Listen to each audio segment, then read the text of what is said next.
بسم اللہ الرحمن الرحیم. محترم رانا صاحب، میرے محسن، میرے استاد، میرے مینٹور اور بہت سارے یہاں پر ماہر تعلیم، بہت سارے اداروں کو چلانے والے دوست، ان کی موجودگی میں یہ بتانا کہ اس ادارے کو ہم کیسے پروموٹ کر سکتے ہیں، مجھے اپنی کم مائگی کا احساس ہوتا ہے. لیکن پھر بھی میں چند گزارشات جو ہے یہاں پر جو ماہر تعلیم بیٹھے ہیں، اونر بیٹھے ہیں یہاں پر اداروں کے، ان سے ہوں گی کہ یہ ادارہ جب بننے لگا تو میں سوچتا تھا، اور ہر آدمی سوچتا ہے، کوئی پروجیکٹ لانچ کرتا ہے کوئی آدمی، اور چاہے وہ پروجیکٹ ایجوکیشن کا ہو، بزنس کا ہو، کوئی بھی ہو، تو ایون چاہے پبلک سیکٹر میں ہو یا پرائیویٹ سیکٹر میں، کہیں پر بھی ہو، چار چیزیں جو ہیں وہ یقیناً میں ایٹ لیسٹ سمجھتا ہوں کہ انہیں ذہن میں ہونی چاہیے. اس کو ہمارے جو ماہر تعلیم ہیں، اپرچونٹیز اور تھریٹس جو ہیں، یہ چار چیزیں کسی بھی پروجیکٹ کو لانچ کرنے کے لیے وہ میں سمجھتا ہوں کہ وہ ہر بندہ اپنے سامنے رکھتا ہے. بے شک انہیں پتہ نہ ہو ان چار چیزوں کا، لیکن ایٹ لیسٹ یہ باتیں ذہن میں ہوتی ضرور ہیں. تو جب رانا صاحب اس پروجیکٹ کو لانچ کر رہے تھے تو میں سوچتا تھا کہ ہمارے سر نے، ہمارے محسن نے، ہمارے استاد نے کتنی عزت کمائی ہے، کتنی شہرت کمائی ہے صرف اس ڈپارٹمنٹ کی بنیاد کے اوپر. اس ڈپارٹمنٹ کو اپنا بہت کچھ دیا، بہت سارے طالب علم جو ہیں وہ انہوں نے، اور بڑے اہلیت والے طالب علم اپنے اس علاقے کو دیے، اور پورے جہاں جہاں انہوں نے کام کیا پہل دیے. آخر کون سی اسٹرینتھ نظر آئی ہوگی، ویکنیسز پر غور کیا ہوگا، اپرچونٹیز کون سی ہیں، یونیورسٹی جو لانچ کرنی ہے کون سی اپرچونٹیز ہو سکتی ہیں جن کی بنیاد پر سر نے یہ پروجیکٹ لانچ کرنا شروع کیا ہے، اور تھریٹس بھی یقیناً ہوں گے. تو یہ ساری باتیں میں، اگر یہ پروجیکٹ مجھے کہا جاتا لانچ کرنے کا کہ آپ یہ کریں، تو یقیناً میرا حوصلہ نہ ہوتا. پھر کوئی اور قوت ہے ان چار سے علاوہ، جو کہ رانا صاحب کو جنہوں نے اکسایا، انہیں مجبور کیا کہ وہ یہ کام کریں. اور میں سمجھتا ہوں کہ آپ لوگ بھی جو یہاں پر تعلیمی ادارے چلاتے ہیں وہ سمجھتے ہوں گے کہ ان چار چیزوں کو اگر سامنے رکھا جائے تو کسی ادارے کو لانچ کرنا نئے انداز سے وہ یقیناً ایک بہت مشکل کام ہے. کہ پھر پانچویں چیز بھی ہے، اور وہ ہوتی ہے پھر مٹی سے محبت. یہ رانا صاحب کی مٹی سے محبت ہے، ورنہ وہ جو چار چیزیں ہیں ان کو اگر میں سامنے رکھوں تو ادارہ لانچ کرنا بہت مشکل تھا. اور جب انسان مٹی سے محبت کرتا ہے تو پھر یوں کہہ لیں کہ وہ یوں کہہ لیں کہ جو بھی کام کرتا ہے پھر وہ علاقے کے لیے کرتا ہے، اس کمیونٹی کے لیے کرتا ہے، تو وہ صدقہ جاریہ ہوتا ہے. اور آج جو ہم یہاں پر اکٹھے ہوئے ہیں، بیسیکلی اس صدقہ جاریہ کو آگے چلانے کے لیے یہاں پر اکٹھے ہوئے ہیں.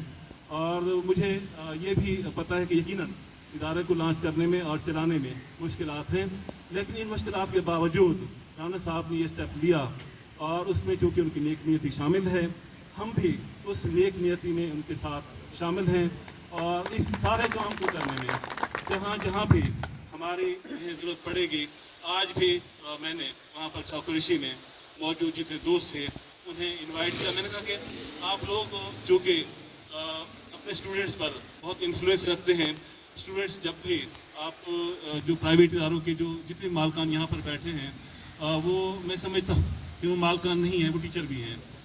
تو جب بھی بچے ایف ایس سی کے بعد جو ہے وہ آگے کی بات کرتے ہیں، آگے کی سٹیپ کی بات کرتے ہیں، تو بہت سارے بچے جو ہیں وہ اپنے اساتذہ سے مشورہ لازمی کرتے ہیں.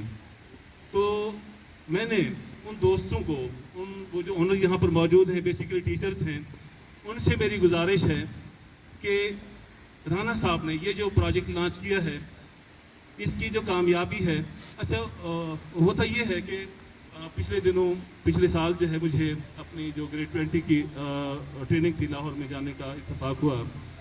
وہاں پر مجھے جب ان پتہ چلا کہ مظفر گڑھ سے آئے ہیں تو انہوں نے کہا کہ وہاں مظفر گڑھ میں ادارے بڑے کامیاب چل رہے ہیں، بڑے پرائیویٹ ادارے چل رہے ہیں.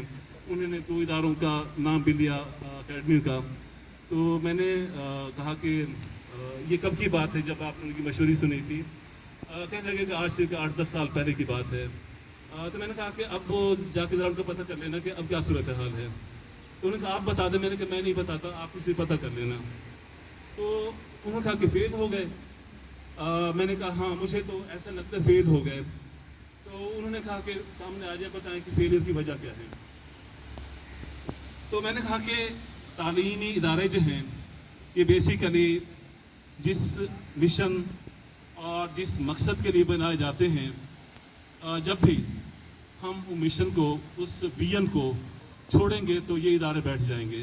ہم نے اس سسٹم کو دیکھا جہاں میں نے چیزوں کو ہٹ کے دیکھا، اور بچے جو کہ یوں کہہ لیں کہ بہت لوور بیک گراؤنڈ سے آئے، اور وہ بچے بھی، کچھ بچے ہم نے بھی داخل کرائے جن کی جو تعلیم پوزیشن بہت اچھی نہیں تھی، لیکن جب یہاں پر آئے ان کی گرومنگ ہوئی تو انہیں محسوس ہوا کہ ہم نے ایک بہتر ادارے کا انتخاب کیا ہے. تو یہاں پر بھی آج بھی جتنے بھی ایفیلیٹڈ ادارے ہیں ان کو آپ وزٹ کر کے، مجھے بھی اتفاق ہوا وزٹ کرنے کا. اس کو بھی وزٹ کر کے دیکھیں. ٹھیک ہے یہ ایک چھوٹے قصبے میں بننے والا ادارہ ہے، بڑے شہر کا ادارہ نہیں ہے، لیکن اس ادارے کے جو اسٹوڈنٹس ہیں وہ آپ کو ہر لحاظ سے، اپنی کنٹینٹ میں نالج کے لحاظ سے، اپنے کانفیڈنس کے لحاظ سے، اور اپنی بہت ساری چیزوں کے لحاظ سے مختلف نظر آئیں گے. اس کی وجہ یہ ہے کہ رانا صاحب نے اور رانا محبوب صاحب نے اور ان کی جو ٹیم یہاں پر موجود ہے، انہوں نے جس خطوط پر ان کی تربیت شروع کی ہے وہ یقیناً تربیت جو ہے وہ باقی اداروں سے مختلف ہے. اور یہی وجہ ہے کہ آج ہم پبلک سیکٹر کے لوگ جو ہے پرائیویٹ اداروں کو بہت زیادہ پروموٹ نہیں کرتے، لیکن رانا صاحب کی، اپنے محسن کی، اپنے مینٹور کی جو نیک نیتی ہے، اس مٹی کے ساتھ جو محبت ہے، اس کی وجہ سے آج میں نے دوستوں کو بھی اکٹھا کیا. میں نے کہا کہ آپ لوگ وہ ہیں جنہوں نے اس ادارے کے کو پروموٹ بھی کرنا ہے، اور بچوں کو آپ نے ان کی کیریئر کاؤنسلنگ، جو سب سے بڑا مسئلہ ہے وہ کیریئر کاؤنسلنگ کا ہے، اور نہیں ہو رہی، کہیں بھی نہیں ہو رہی. لیکن مجھے چند ایک ان کے سیمینار، ان کے فنکشن اٹینڈ کر کے اس بات کا اندازہ ہوا کہ جس طرح کی کیریئر کاؤنسلنگ کی یہ بات کرتے ہیں اور جس پر عمل کر بھی رہے ہیں، وہ یقیناً ایک کچھ عرصے بعد جو ہے ایک ایسی نسل جو ہے ہمارے اس ادارے سے جو ہے وہ، یا اس علاقے سے، اس گجرات سے نکلے گی، جو کہ آگے چل کے ہمارے جو ملک میں مختلف جو یوں کہ عہدے ہیں یا مختلف جو کام ہیں وہاں پر مفید انداز میں کام کر رہے ہوں گے. وما علینا الا البلاغ.